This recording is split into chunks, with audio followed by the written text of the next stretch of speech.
Album of the Week, episode 11.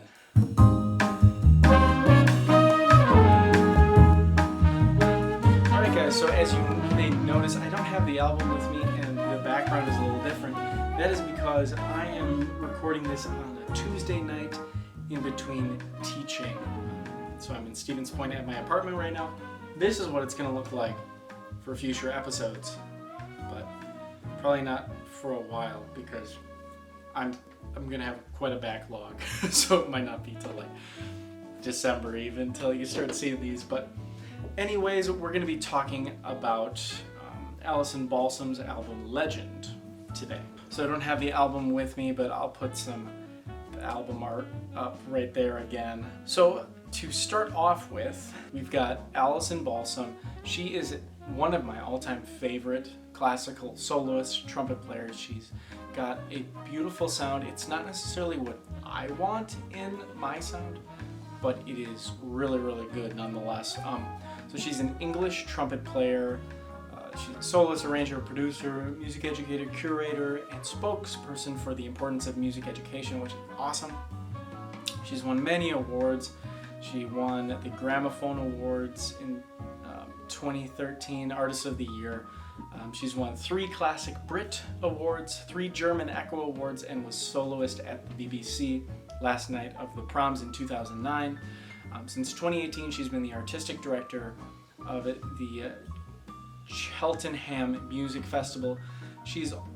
I was looking at her Wikipedia, which I will also link that below, and next to her name it says OBE. I'm like, well, what does that mean? Well, that is the Most Excellent Order of the British Empire. So it's an order of chivalry, and it's contributed to arts, science, and a bunch of other stuff. She's given, obviously, the arts.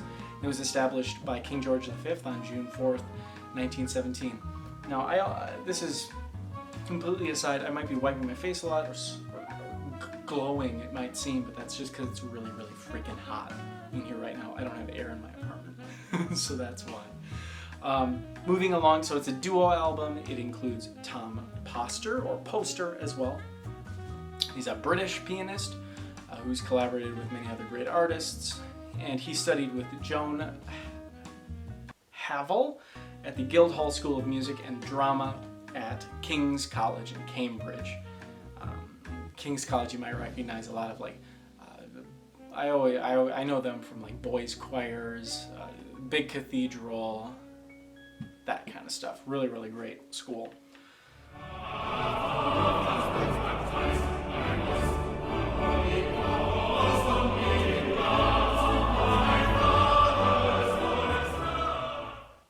And Alison Balsom said about this album, it's the most important repertoire for trumpet and piano. Now, circling back just for a second, I'd like to say a little bit about Alison Balsom. She made a P trumpet video, which is going to be linked below. She was all saying it's great, it's all this stuff. Let me tell you, the P trumpet is not great. She must have paid a lot of money, and I was a little disappointed when I saw that video, because she was a bit of a sellout, and she kind of tricked me. I bought it just as a gag thing, but I would show you, but that's at my house. It'll be in a different video in the future on my channel, I'm sure. But I was a little disappointed with her because she promoted a product that isn't good. It's just not. It's a great beginner horn. Kind of. I'd much rather recommend a metal horn you can get on Amazon for like the same price. But, so that I don't like about Alison. But anyways, moving on. The tuning's amazing, actually.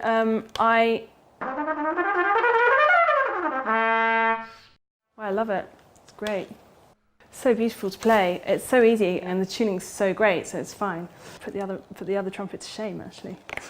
Anyways, moving along, I'm gonna just list off the works on this album. So we've got Sonatine pour trumpet et piano by Jean Frangeux, and then we've got Legend for trumpet and piano, which I'll be playing on my senior recital. That's why I picked this album, by George Enesco. That's what it is. Enesco, I think, is how you pronounce it. We've got Concert Etude by Alexander Gadecki. Farewell to Stromness by Peter Maxwell Davies, which was arranged by Alison Balsom and Tom Poster. And then we've got the Hindemith Sonata for trumpet and piano. Then we've got Minuet from Sonatine by Maurice Ravel. Then we have the Thoughts of Dr. May, which was actually composed by Alison Balsom and Tom Poster. Then we've got Sonata for trumpet and piano by Martinu. Then Rondo for Life by Bernstein. And then Someone to Watch Over Me, which was composed by George Gershwin but arranged by Joseph Turin. And then finally ending it off with The Way You Look Tonight, composed by Jerome Kern, but this was arranged by Alison Balsom and Tom Poster. So to start off, we'll start with Sonatine pour trumpet et piano. This was composed, as I said earlier, by Jean Frangeux. It's one of my all-time favorite pieces. I just found out about it recently. My professor actually played it on his last recital. And one thing I noticed about this particular recording of it was Alison Balsom's accuracy on this was just phenomenal. It's a very tricky piece in that regard. A little bit about Jean Frangeux. He's a French neoclassical composer, pianist, and orchestrator, and known for his prolific output and vibrant style. I've got a Wikipedia link below if you're interested in more. The past few episodes I've been talking a lot about the composer, and I think it's a little much, so I'm just going to give a brief overview and then give the links to where I found the research if you are interested in that, because I'm reviewing the album, not necessarily the piece. No, it's kind of turned into that, but that's okay. Next we're going to be talking about Legende for trumpet and piano. This was composed by George Enesco, and like I said earlier, this is the one I'm playing on my recital. I loved Balsom's phrasing on this, constant pushing and pulling of it. I absolutely love this piece. I'm playing it on my recital. So I'm not the best at tonguing. That triple tongue, blah, blah, blah. That section is so hard for me. And just listening to Alison just push that constant airflow really helped me out just by listening to that. And I will continue listening to this particular one over and over again. I am sure of that. And one thing I did notice also, I said this a little bit earlier, but I'm not a huge fan of Alison Balsom's tone quality. It's not what I'm really shooting for. She has more of a pretty sound rather than a bright, vibrant sound, in my opinion, which is more what I go for.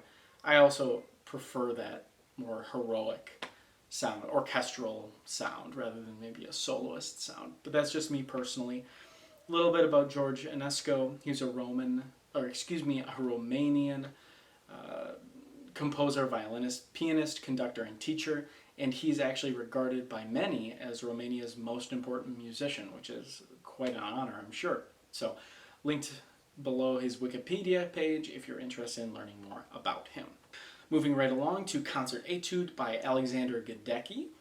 Again, amazing tonguing by Alison Balsom. So fluid. Very, very good. A little bit about Gadecki. Again, I apologize if I'm pronouncing these titles or composers wrong. I'm bad at that. But a little bit about Gadecki. He was a Russian composer and pianist. So I will link that Wikipedia article below as well. Now we're on to Farewell to Stromness. This was composed by Peter Maxwell Davies, but it was a transcription by Alison Balsom and Tom Poster. Really beautiful piece, and I really liked the arrangements. It's a nice little waltz. A little bit about Sir Peter Maxwell Davies. He was an English composer and conductor, and in 2004 he was actually made the Master of the Queen's Music, so that's a pretty high honor for him, I'm sure. Now we are on to Sonata for Trumpet and Piano by Paul Hindemith. Start off with a little bit about Hindemith. He was a prolific German composer, violinist, violist, teacher and conductor, and in the 20s he became a major advocate of the Nauer Sachlichkeit, a new objectivity style of music. He has many notable compositions.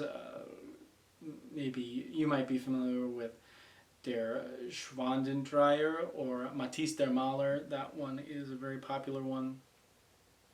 And his most popular work is likely Symphonic Metamorphosis of Themes by Carl Maria von Weber, which was written in 1943. Again, linked below with the rest of his information.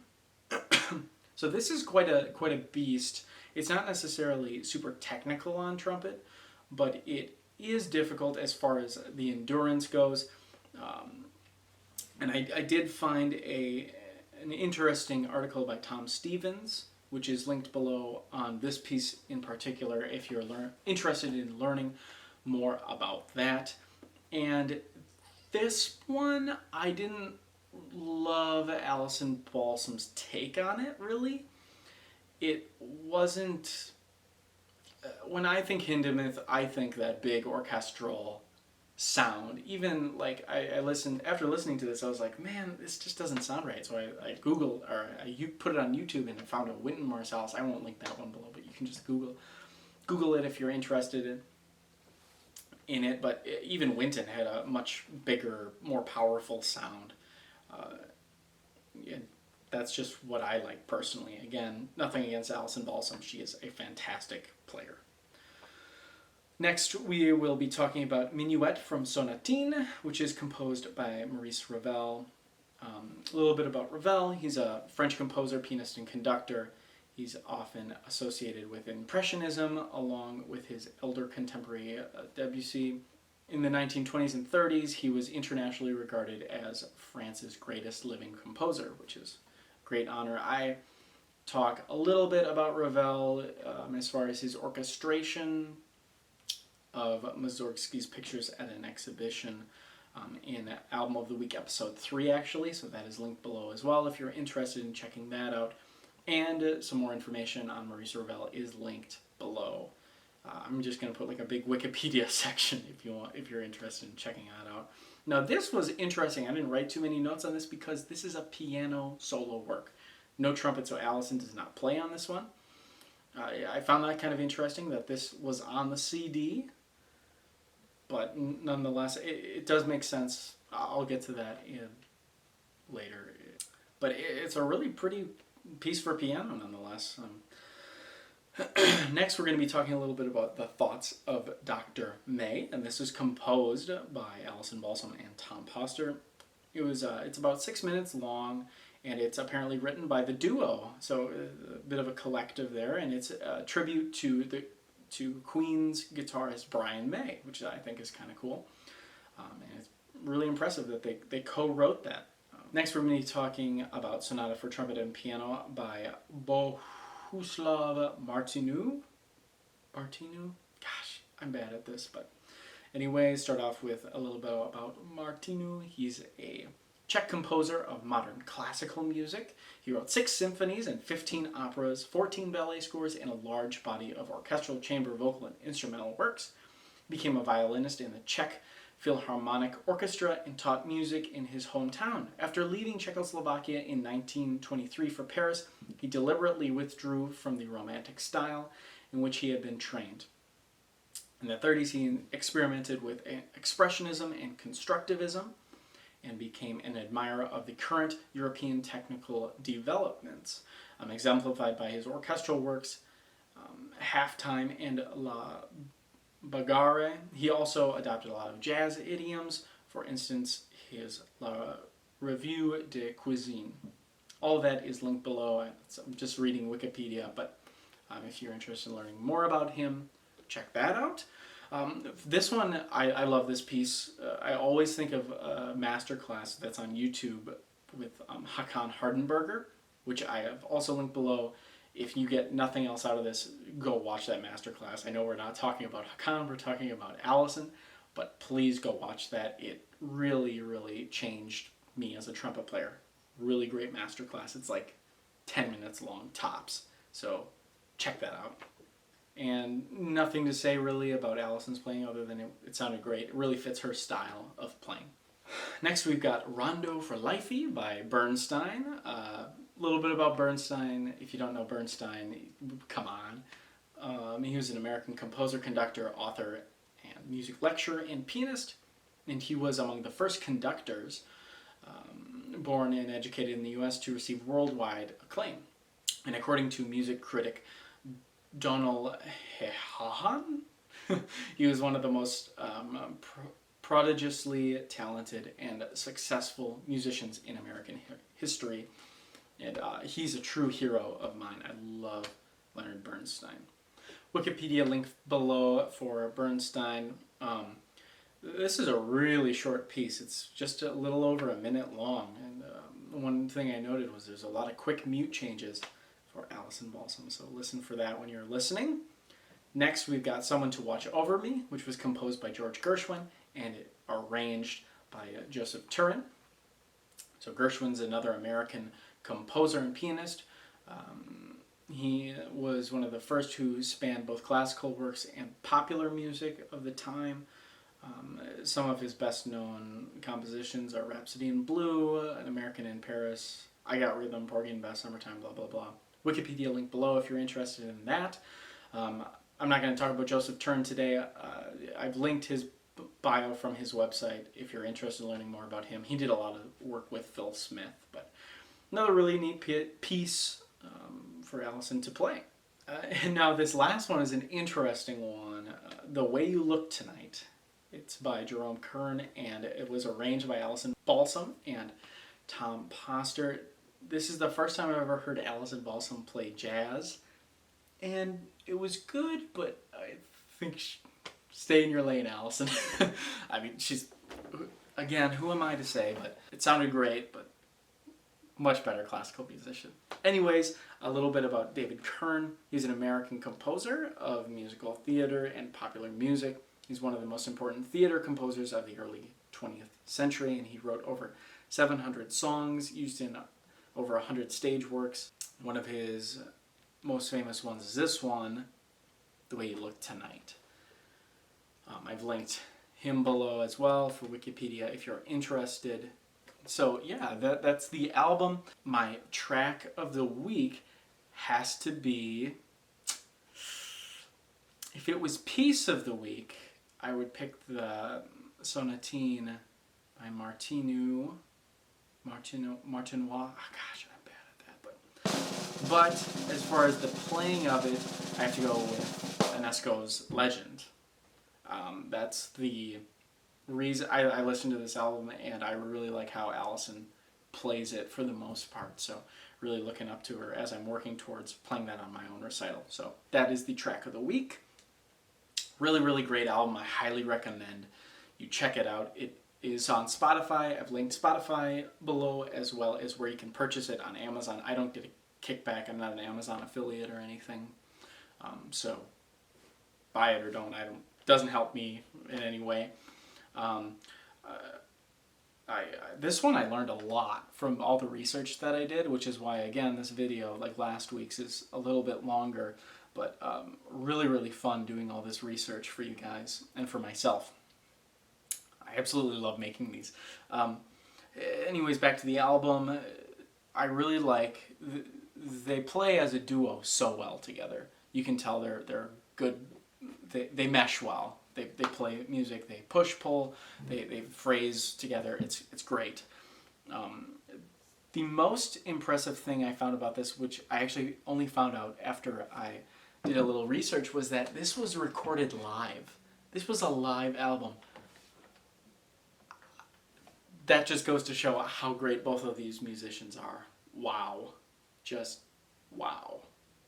Which, as I mentioned earlier, and I'm bringing it back, which is probably why they put that solo piano piece in the middle, just to give Alison's lips a little bit of a break. But man, you couldn't tell at all until the very end when they clapped. That's the only time I was like, oh, that's interesting.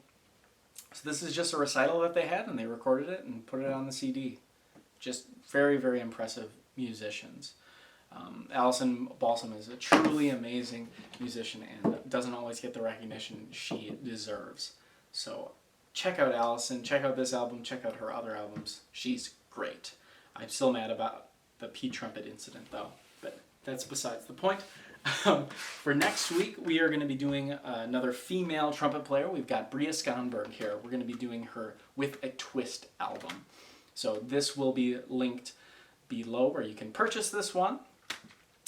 Thought I'd switch it up with a little jazz on the next one, just to switch it up a little bit. But this has been Album of the Week, episode 11. Give the video a thumbs up if you enjoyed it. Click the subscribe button and the bell notification so you never miss a video with me. Leave a comment below how I can make these better or any future album suggestions. And I will see you next week.